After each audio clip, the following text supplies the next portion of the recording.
Bem-vindos a mais um episódio do Estúdio.cave. Eu sou Andrei Ludescher, ao meu lado tenho Julia Guedes. Oi, gente, tudo bem? E o nosso convidado de hoje, mais do que especial, a professora aqui da SPM, Cris Lobo. Oi, gente. Muito obrigada pelo convite, adorei. Fala um pouco sobre você, professora. O que você faz? Sua formação? Sim, vou me apresentar então. De formação, eu sou jornalista, na verdade. Mas sempre quis fazer audiovisual, né? Então, daí depois da minha formação inicial, tudo que eu corri atrás, fiz curso de cinema, de especialização, tal, tudo foi em audiovisual. Eu, na verdade, eu sou professora há pouco tempo. Eu sou professora desde a pandemia.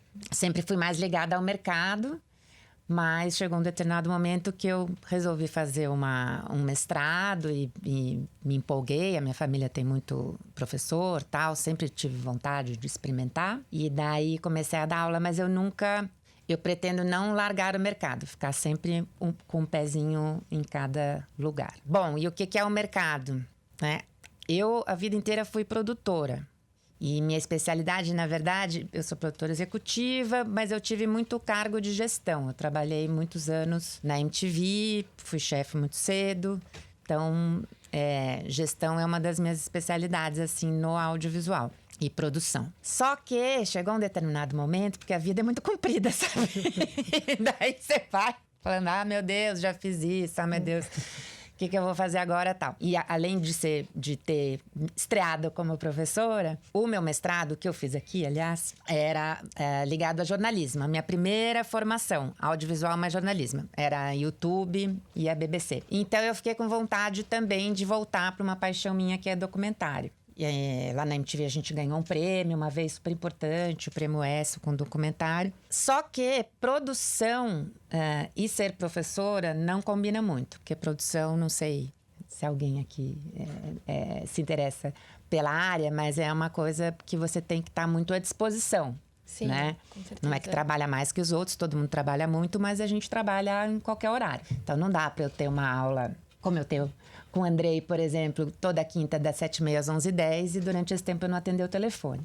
Então eu falei, como é que eu vou conseguir conciliar, né, nessa altura da aula? E daí eu recuperei, né, toda a minha experiência inicial como jornalista e tal. E atualmente, na verdade, eu estou trabalhando como roteirista nesse projeto, num projeto de um longa que eu faço parte agora. Muito legal. Quer dar um spoilerzinho do seu longa aí pra gente?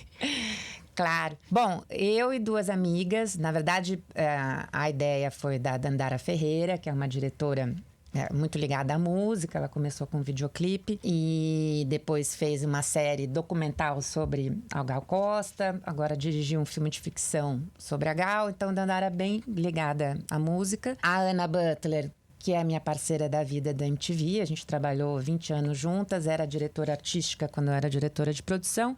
Então, a gente se juntou para fazer trabalhos relacionados à música, né? Não necessariamente documentário, mas provavelmente tal. A gente não sabia bem o que a gente queria fazer. E a Dandara veio com uma ideia de fazer um documentário sobre um cantor que fez muito sucesso nos anos 70, foi muito censurado também, que chama Odair José. Conhecido como cantor das empregadas. E daí a gente curtiu, eu fui pesquisar a história dele, gostei muito. Tem muita história, assim, que você nem imagina. E daí a gente se uniu a uma produtora e entramos naquele processo que em breve vocês conhecerão, de editais, projetos para leis de incentivo, tal. E isso começou já há 4 anos, em 2020. Em 2022 a gente ganhou o primeiro, acho que era um PROAC e tal. Como nesse projeto eu não faço direção, eu não tô com esses detalhes. Sim. E depois a gente agora ganhou na Lei Paulo Gustavo. Que bacana. E vamos filmar o resto, que a gente já começou a filmar ano passado, vamos filmar em julho. Sim. Muito interessante. Você falou muito que sua área é mais voltada para a produção executiva. Isso. Como que seria mais ou menos a sua função? O que você faz assim como produtora executiva? Eu, desde sempre, eu tive muita dificuldade de escolher o que eu ia fazer. Porque, embora eu gostasse bastante de cultura, música, cinema e tal, eu também era super boa de matemática. Então Coisa eu fiquei que eu não sou. É, exato. Eu sou um pouco... Falava, o que eu vou fazer, né? Porque eu também gosto. E, inclusive, eu fiz 6 meses de economia. Fazia 2 faculdades, jornalismo e economia, mas não fiquei muito afim de continuar, não, a fazer 2 faculdades. Muito puxado. Mas essa facilidade para matemática sempre chamou a atenção das pessoas com quem eu trabalhava e tal. Né? Então, muito cedo, eu fui chamada para ajudar em coisas que envolvem tabelas. Sim. Organização também. Eu sou virginiana com ascendente de Capricórnio, eu sou muito organizada e metódica e tal. Então, comecei a falar, bom, e daí todo mundo um pouco falando, olha, né, tem pouca... Todo mundo quer ser diretor, né? Isso até hoje, né, gente? Todo mundo quer ser diretor, todo mundo quer ser roteirista. Alguns querem ser diretor de fotografia e ninguém quer fazer produção. Embora hoje em dia, cada vez mais o produtor é o que manda, porque é quem tem o dinheiro.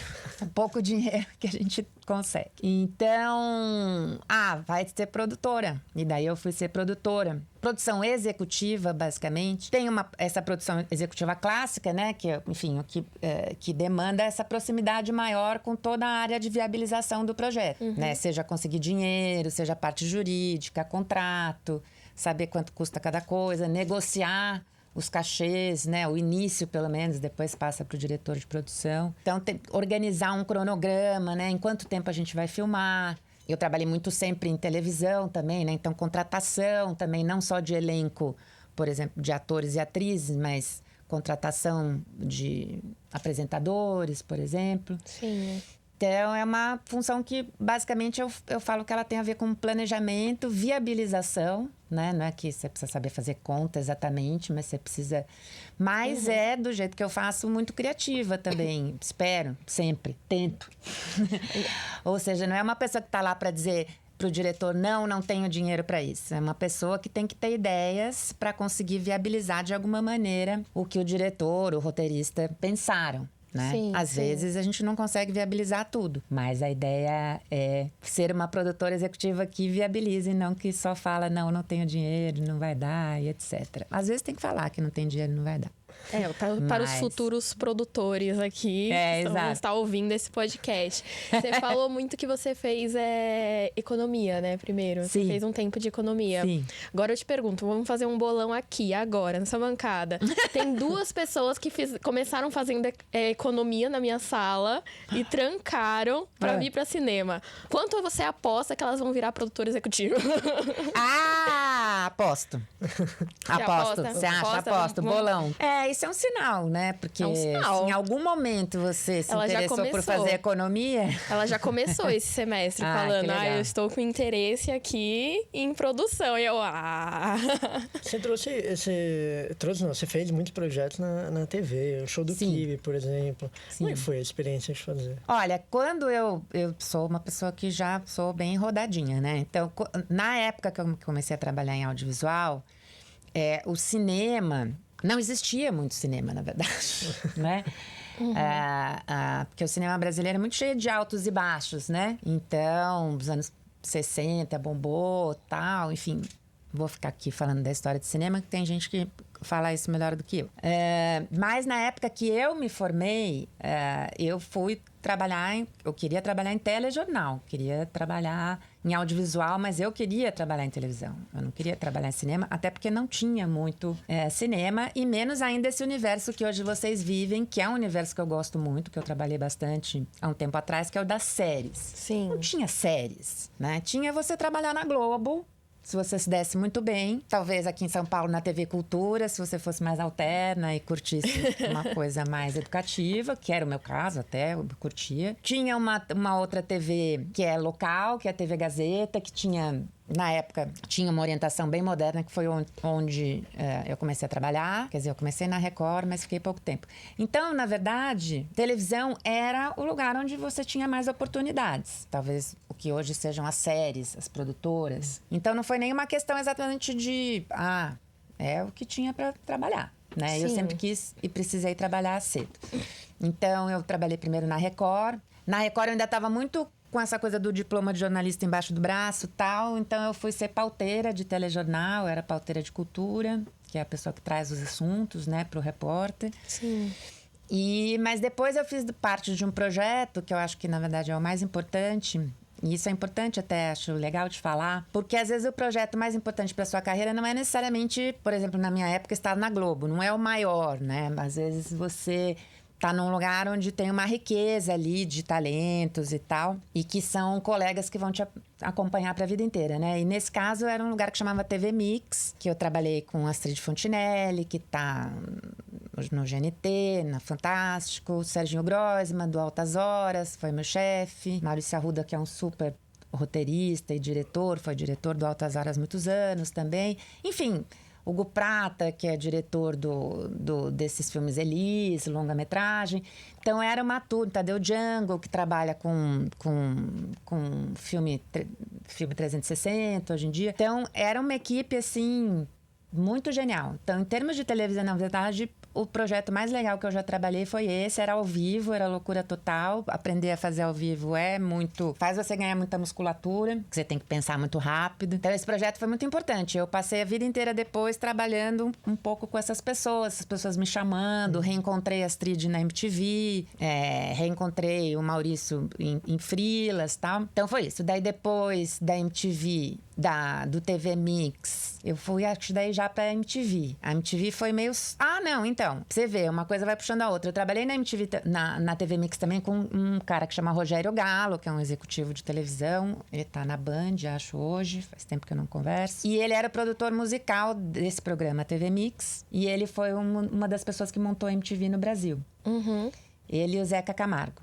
No fim, eu tive entrevista com os dois. O Rogério era mais da área musical e o Zeca era mais da área de jornalismo. E eu, de novo, com meu diplominha, o Zeca levou. E eu trabalhei muitos anos com o Zeca, que eu adoro, que é um cara que tá hoje na Band e tal. E daí lá, na verdade, a MTV é o meu amor, assim. Eu passei 20 anos, é uma coisa que hoje em dia é impensável, tal, né? Acho que hoje em dia, com o digital, com tudo mudando muito rápido, vale mais a pena. Eu mesma acho que você experimente mais trabalhos, né? Sim, com certeza. Mas naquela época era bem diferente, né? A gente conseguiu montar um canal ao longo de alguns anos. Então, tinha uma independência muito grande. E foi mais um grupo muito criativo, com pessoas com as quais até hoje eu também troco muito, né? Então, foi isso. Daí eu passei 20 anos na MTV, comecei como repórter e terminei como diretora-geral de programação e produção. Terminei, é ótimo. É tão interessante, assim, que é tanta coisa, tanta experiência que você tem pra passar pra gente, que a gente fica até abismado, assim, só olhando, assim, só absorvendo, assim, tanto de informação, assim, tanto de gente, tanto de coisa, assim. Porque, como você disse, você fez muita coisa. E é muito, muito legal ver que você fez muita coisa, você nunca parou. Como, por exemplo, falar assim, agora não vou fazer nada, assim. E eu me identifico com isso, porque eu também não gosto de dar tempo pra não fazer nada. Eu gosto de fazer coisas e experimentar coisas diferentes e até uma luz, assim, pra mim, talvez pro Andrei também, ou pra quem tá assistindo, das várias possibilidades de atuação, como produção, como roteirista, mas sempre conseguindo, assim, se mover e fazer tudo, assim. Então, não é nada... Assim, gente, façam cinema, que o Cris Lobo acabou de fazer um baita discurso falando, gente, vocês têm coisa pra fazer, sim. Sim, total. Eu vejo que você comentou muito na sua aula sobre Apocalipse Now. Sim. Que é um grande tema da sua aula. É a importância de um produtor. Nossa, como esquecer? As 3 versões do filme, né? Que é a versão curta, a versão média, a versão estendida, as milhares de versões, assim. Você consegue dar uma palhinha pra gente do que mais ou menos foi essa produção do Apocalipse Now, que parece que foi um pouco caótica até? Sim, é engraçado, né? Que hoje... Eu ainda dou esse exemplo do Apocalipse Now. Numa escala menor, aquelas coisas podem acontecer, né? E daí a gente dá o exemplo do Apocalipse, que é tipo a tragédia no Rio Grande do Sul agora, né? De muita água, né? Hoje em dia não acontece tanto mais naquela dimensão, simplesmente porque os seguros impedem isso. Sim. Né? Todo mundo tem que ter um monte de seguro, não acontece. Mas o Apocalipse, ele tem tudo para dar errado, embora, só já contando o final, né? É um filme maravilhoso, filme que ganhou prêmio e que no longo prazo fez até um pouquinho de dinheiro. Pouquinho. né? Mas na época, praticamente, levou o Coppola à falência. Coisa número 1 para qualquer projeto, né? Não entrar no projeto sem o roteiro pronto, né? Sim. Sendo que já aconteceu comigo de eu entrar com um roteiro, mas um roteiro na primeira versão. Também não dá certo. Por isso que eu tô falando, né? Continua acontecendo, só que numa dimensão diferente. É muita gente e muito dinheiro e muito trabalhoso para você trocar o pneu com o carro andando. Entendeu? Sim. Então, realmente, essa coisa, eu dou um jeitinho depois, tal. Aí eu sou bem produtora mesmo. O Apocalipse lá, uma das coisas que aconteceram foi isso. Mas tem o livro aí, a gente dá uma olhada no livro, daí deve ter. E não, porque a história, inclusive, é completamente diferente você contar em audiovisual do que você ler um livro, por melhor que seja, né? Inclusive, acho que era o Hitchcock que falava que quanto melhor o livro, mais difícil fazer o filme. Que, na verdade, o livro medíocre é mais fácil, porque você tem mais liberdade, assim, né? O Poder do Chefão, por exemplo, que é do Coppola também, não é um livro... É um livro bom, assim, mas meio um best-seller, assim, de mafioso como qualquer um.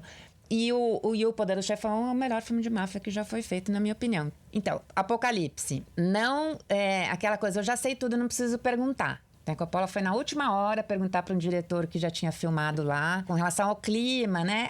Tô ouvindo falar, parece que chove muito e tal. Não, cara, você tá entendendo? Nossa. Ásia, como chama aquilo? Acho monsoon, que é um negócio que chove sem parar, tá? A gente acha que chove na Amazônia, chove muito. Alaga, né? Isso Alaga, é péssimo, e não dá para filmar, obviamente. De filmar. E ele falou assim, mas contanto que você não vá mês que vem, beleza. Só que ele ia no mês seguinte e não deixou de ir, né? Então é o que eu falo assim, eu dou como exemplo porque mesmo planejando tudo, tem um monte de coisa que dá errado. Normal. Sim. Né? É a vida, né? Chove, ator fica doente, sei lá, gente, horrível, morre o avô de fulano, não sei, as coisas acontecem. Né? Teve um filme que fizeram uma paródia, né, sobre Apocalipse Now, eu acho. Teve? Eu acho que teve, que é uma paródia bem daquelas péssimas, sabe? Que eu acho que ele segue mais ou menos a mesma linha de vamos tudo no improviso, começa a dar ruim, pra não falar outra palavra. Exato. Enfim, era uma época totalmente drogas e rock and roll, né? Era uma turma da pesada. Oi? Eles foram filmar enquanto eu tava em guerra. Não, então, não era... que eu saiba, não estava em guerra, mas estava numa situação de tensão. Ai, né? meu Deus. E daí eu uso também, porque é outro exemplo que eu detesto, que eu sempre falo que é o barato que sai caro, né? Que você fala assim, em vez de alugar helicópteros, eu vou fazer um bem bolado com os helicópteros do governo local.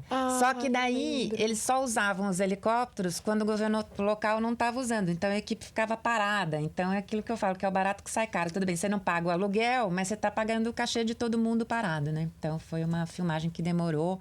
Teve tufão, teve tudo e tal. O problema do ator que foi trocado. O ator que foi trocado. Depois de trocar, o Martin Sheen teve um infarte, ficou 6 semanas parado. Eu super recomendo, gente, que assistam, que eu acho que eu mostrei um trechinho na aula, mas acabou de morrer até, de falecer a mulher dele, que foi a mulher dele até o final, do Coppola, do diretor. E ela sempre fez making off. Ela fez making off, inclusive, dos filmes da Sofia Coppola também, da filha dela.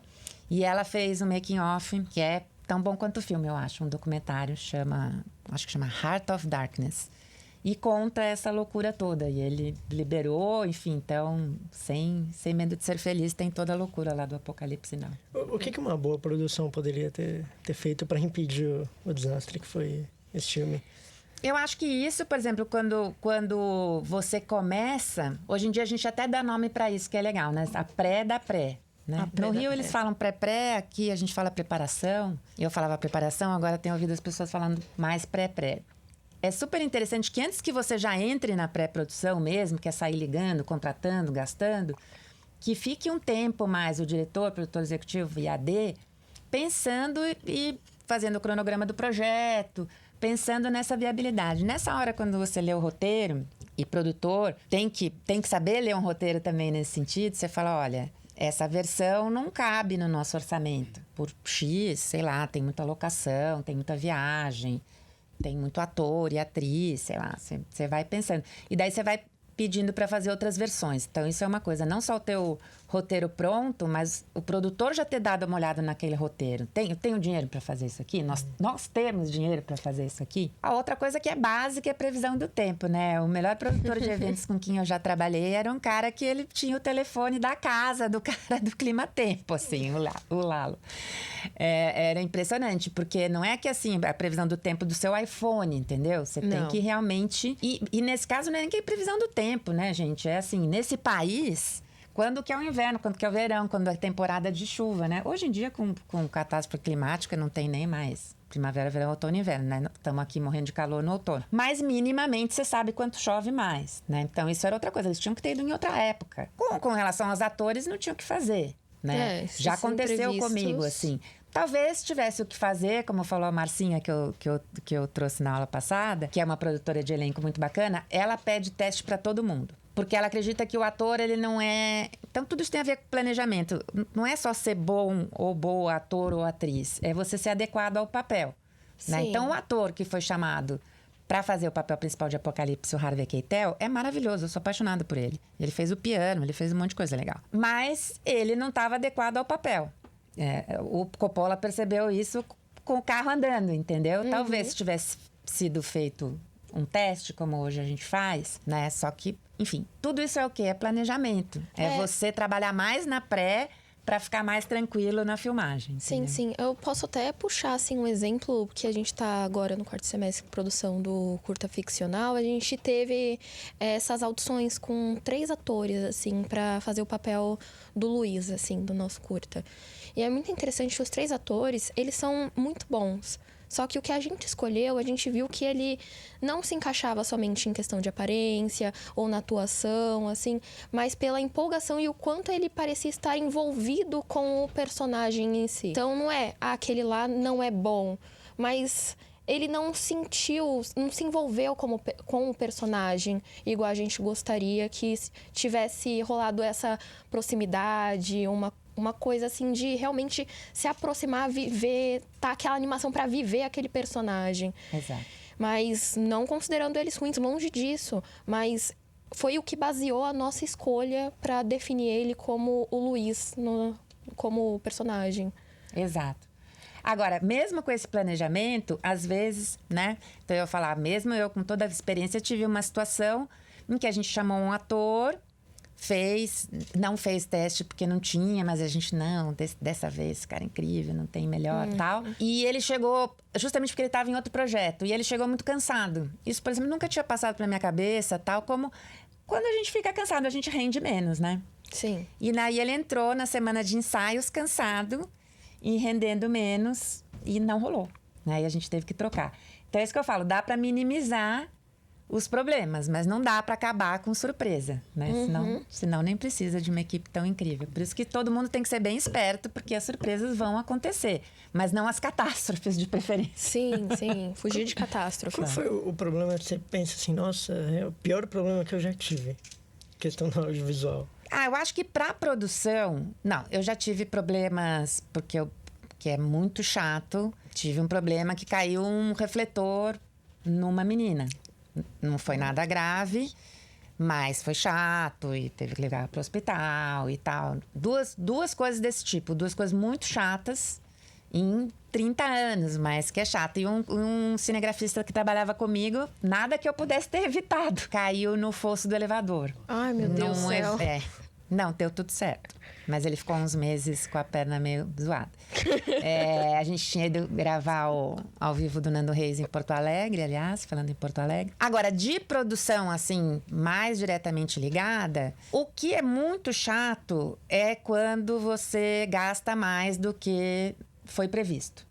Né? Na verdade, isso é erro. E já aconteceu comigo, mas na verdade comigo aconteceu o seguinte: eu avisei os produtores responsáveis, falei, olha, tá descarrilhado, o roteiro não foi trabalhado o suficiente, é muito ator, é muita locação. Falei na pré, esse projeto tem tudo para estourar. Não, fica tranquila, é o nosso primeiro grande projeto, tal. Deu tudo certo, não aconteceu nada comigo, minha carreira continuou, mas estourou e eu não me senti bem. sabe? Mesmo tendo avisado, porque sim, porque a função do produtor é fazer não estourar orçamento, é planejar legal, é fazer o cronograma legal, né? Mas o problema é que você depende de todo mundo. Você depende do diretor, né? Você fala, Sim. tá atrasando todo dia, tô pagando hora extra. Filma no tempo que tem, né? Se ele não faz isso, você vai o quê lá? Vai lá dar na cara do diretor? Não dá, né? Você tem que saber muito, por isso que a gente vai que o mais importante para mim nessa profissão é você saber montar a equipe e ter confiança na sua equipe, né? Sim. Que não envolve só talento, envolve comprometimento, astral, né? Você vai ficar 6 semanas filmando com alguém, se a pessoa pode ser o melhor cinegrafista do mundo, se é um mala, se o cara do áudio é um mala, qualquer pessoa. Se a figurinista é uma mala, Deus me livre, entendeu?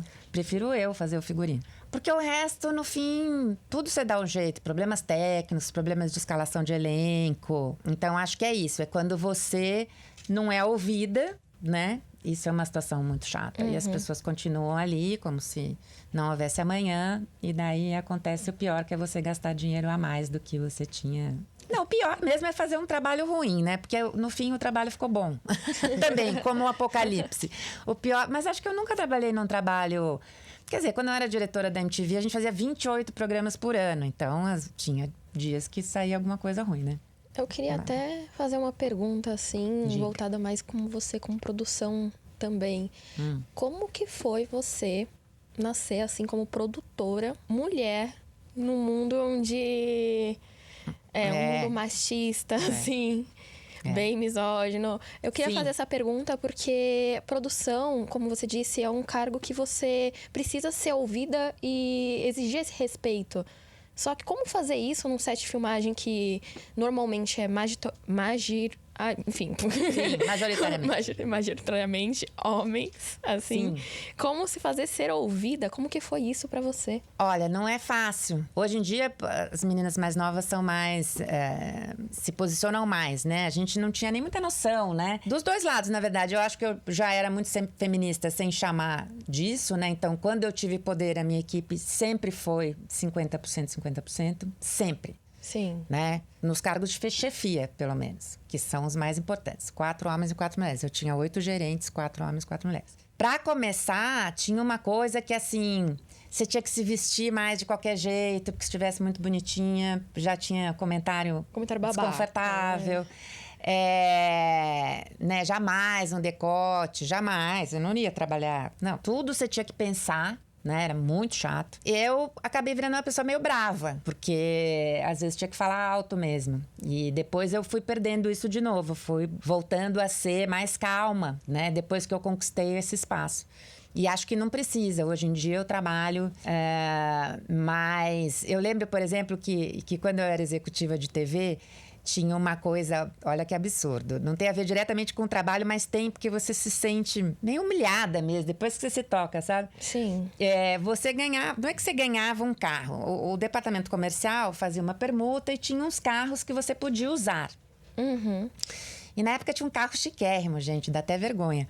Era um Audi. Eu usava enquanto eu fosse diretora, aquele Audi. É um empréstimozinho, Um né? empréstimozinho. Eu falei, olha, gente, eu não quero esse carro. Se vocês puderem arrumar outro mais simples... Eu sou mulher, eu ando de madrugada, eu faço audiovisual. E eu falei, eu tenho medo de ser assaltada. E depois eu vou muito pra fazenda, pra praia. Eu sou muito da natureza. E esse carro já me falaram que é muito baixo. Eu era mais bem informada do que a maioria das minas. E eu vou ferrar esse carro. Ah, não tem, a permuta é essa, tal. Bom, dito e feito. Chegou em dezembro. Eu juro por Deus, gente. Eu fui, sei lá, no começo do mês de janeiro. Eu fui pra praia. Enfiei o carro numa pedra, fui pro sertão de Camburi, enfiei o carro numa pedra, quebrou o carro, guinchou, veio o carro para São Paulo, né?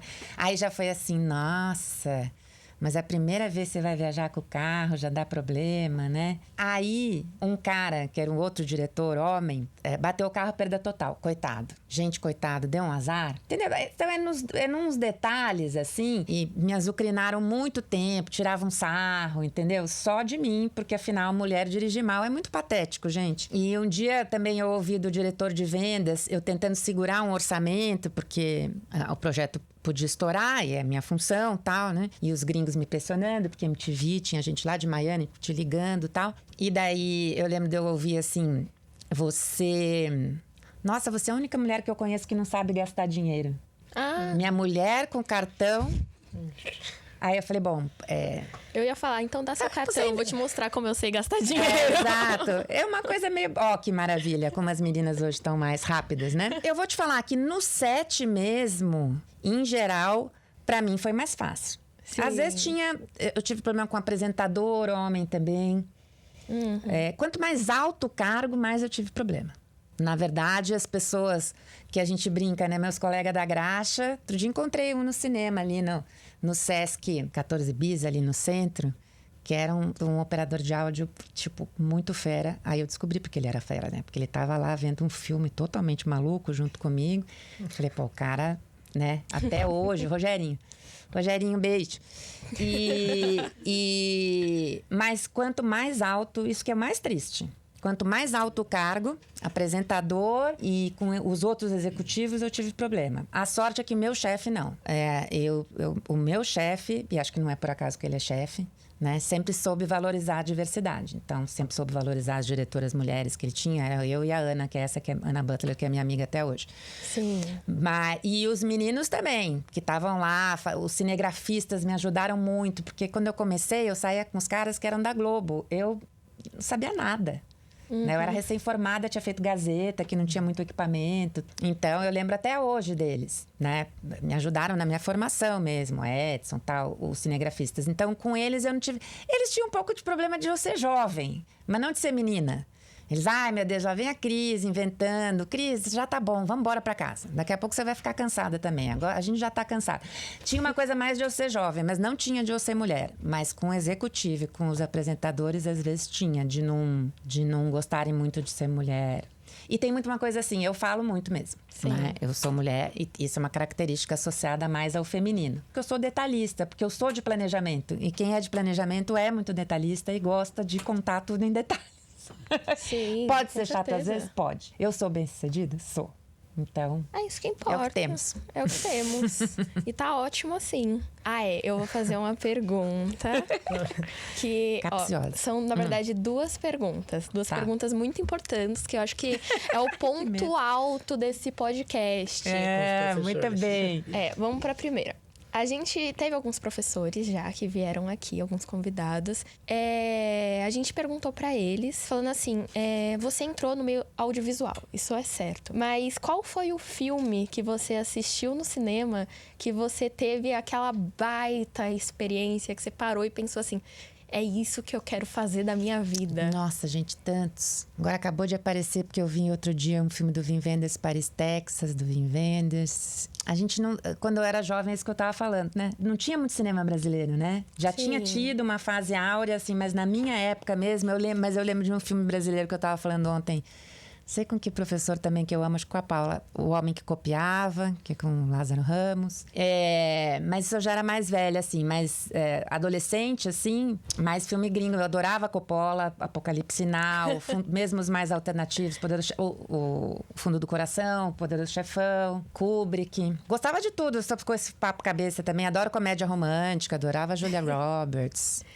O cinema não vive sem o cinema mainstream, né? Então, é importante pra gente. Eu sempre fui isso. Lá em casa, eles brincam comigo que eu sou a mais pop, né? Que se eu gosto, todo mundo vai gostar. Porque eu gosto dessas coisas que não sabe. Eu gosto da Madonna, eu gosto de coisa que é mainstream também. Né? Até hoje. Legal. Eu gosto da Tata Werneck, até fui eu que trouxe ela. São pessoas que todo mundo gosta, 45 milhões de pessoas seguem, ela é engraçada e eu gosto também. Todo mundo E eu já acho que o entrou em mercado da acordo. gente é um pouco de tudo isso. Então, acho que isso. Mas eu lembro que Paris, Texas, era um que eu decorei. Tem um texto de uma hora que ela vai num... Acho que chama Peep Show, e que a Natasha Kinski é uma prostituta ou uma garota de programa. Não me lembro, gente, faz muito tempo. Mas eu sabia de cor. Na época, eu gostava muito de trilha sonora. Gosto até hoje. Deve ter lembrado que eu dou sempre uma aula de trilha sonora. Me meto, né? Sim. Porque o professor mesmo é o craca. Mas eu sempre dou também uma aula de trilha sonora só porque que eu gosto. E a outra também era uma trilha sonora do fundo do coração, que era o Tom Waits, que é um cantor que eu gosto muito, com uma cantora country americana, Crystal Gale, e era desse O Fundo do Coração, que é um filme romântico mais alternativo também que eu gosto. Muito daquela legal. época. Tô falando de filmes antigos, né? Porque você falou isso, né? Os que fizer... Ah, não, gente, daí tem o top do top, Blade Runner. Pronto. Blade Runner. Muito bom. Eu também sabia falar de cor.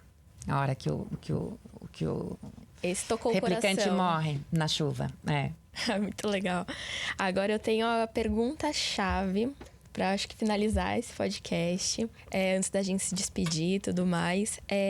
A gente está fazendo uma feira do audiovisual. Nessa feira, a gente tem Mata com cogumelo, Gisele com a compota... a Cíntia com o morango Ave Maria. e o Márcio na barraquinha do pastel e caldo de cana. O DEAC com maracujá. O DEAC tá no Começou tudo com maracujá. maracujá do DEAC.